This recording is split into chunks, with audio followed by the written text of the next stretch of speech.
But then you need that other added element, therapy. And what does therapy do for the general listeners, or maybe the men, or the people who are like not convinced, or whatever, or maybe they don't know about it? Fair enough. Therapy enables you to face yourself, look at yourself in the mirror, and be factual and be like, okay, what happened? What can I do? And ultimately, why did this happen? Because you contributed to it. I'm not saying it's your fault, like just to make it Yes, clear, yes, guys. 100%. Just to make it clear. But okay, this happened, but what can we do? Then you process your emotions. You start asking yourself, why does this affect me so much? Or why did this happen? So in my case, like I went to my therapist. It's like, man, you're a good guy, but you know what your problem is? I'm like, what's wrong? Like, what's wrong? It was like, you're too open. You're too open and you're too good in the sense you don't see like the bad in people. Yeah. He told me your problem is you're so positive. You don't see things for what they are really. You open yourself like this. I remember I was on the couch with him, my therapist at the time, Paul, and he told me, this is the problem, the way you're sitting. I was like sitting like this, like with my hands up. He was like, that's it. He's like, what do you mean? It's like, too open. So me, you need to be smart. You need to analyze. You need to say, I'm going to spend time with that person because they are good or they want the best for me. Can't be nice or good to people who don't really want. I'm not saying you become a nasty person, by the way. Yes, yes. It's just about being smarter. You know what I mean? So we went through that. Like, why are you so sensitive to these things? Is it a past trauma? Is it something that happened? Like, start processing the emotions. Then you become very self-aware. Then you start realizing, like, this is why this affects me so much, or this is why I feel this way. When you become self-aware, you become very strong because you understand your triggers. You understand this is happening right now. So how do I mitigate it? How do I silence my overthinking or silence? You become very powerful man as a person because then you're self-aware. You understand what makes you tick.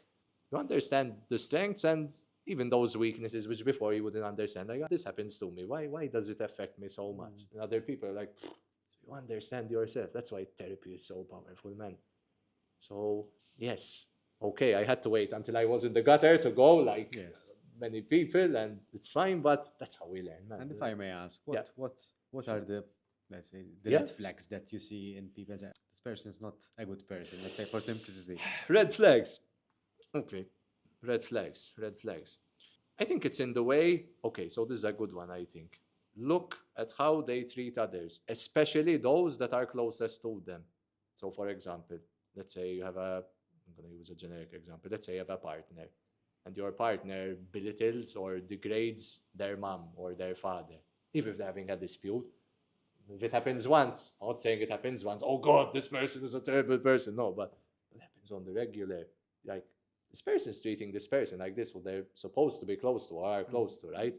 Let alone you. Maybe today they're lovey-dovey with you and happy and like, oh man, you're such a great guy. But it's gonna happen, man, at some point. So I would look at how they treat others, especially those closest to them. That is very important. So if they're not nice to those who are supposedly closest to them or their best friends, I would keep how do you say, keep a distance. That's one.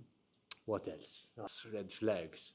I think their outlook on life in general. So we're mentioning the positivity, negativity.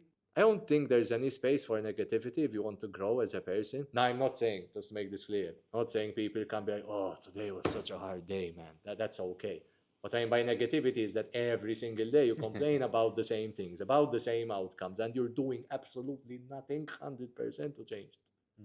That's another thing. Because that's telling you that they're stuck in this. It's like an old tape recorder being played on repeat, man, like an old CD. They are not good for you because they will never enable you to grow. Now it could be a close person in your life or a close friend or a family member or something, but they're never going to push you like to go for something. Because rest assured from personal experience, don't want to tell them like, oh man, I've got this going on. Yeah, it might not work. It will probably not work. That would be the reply. Yeah, gotcha. Now, I'm not telling you need a balance. So you need people to ground you and tell you, like, yeah, man, that's a good idea. But how are you going to grounding make is this different. profitable? How are you going to make Yeah. it? That's okay. That's not negativity. That's not negativity. That is, how do you say? Having a realistic mindset Realistic to it, say, mindset. listen, these are two Constructive options. criticism. That's it. Not even, Not I would even, say. actually. These are having a realistic outlook. These are the two Exactly. options, pros and cons, pros and cons. Exactly, man. Exactly. That is a realist attitude. Exactly. What I'm saying is, like, literally everything you suggest. Like, let me give an example. I have aspirations as an athlete to make it quite high up there. Yeah. It's very important that you surround yourself with people who are like, yes, man, let's go for it. Let's do it. In anything in life, really, you have to be surrounded by people of, yes, let's do it. If there are people in your circle or in your frame who are like, oh, because it's too hard, or oh, because it's this or that. There's a quote. They say, you will become the average of the 5 closest people around you. I believe it's 5, but correct me if it's not the right I've heard it. number. I'm not sure it's 5, but I think It could be 5, it could Not be sure. 10. But the concept I is got you this. and I've heard it. Exactly. The concept is who you are around with the most. You're going to inherit traits. Definitely. You inherit mindsets, thoughts. So, look, energy flows. This I believe in general. Not energy like electrical grid energy. That flows too, okay? But not this. So if you're in a vibe of continual positivity, of continual people are like, let's find a way, let's do it, or yeah, why not? Opportunities are gonna come more. Those opportunities, you're going to be able to push yourself to grow. But if you're in a tribe or an element of no, can't be done, or no, the classic matarash, Yes. for the Maltese listeners, like you need to be around that tribe who not believe in you blindly, like obviously he's gonna manage, like, but because they generally believe in you, because they see what you do, because they see who you are, what you stand for, what your values are, what your principles are. Those are the people who you have to, and that, because ultimately we're human, right? When you're messing up or when you're doing something that's not on, they pull you aside.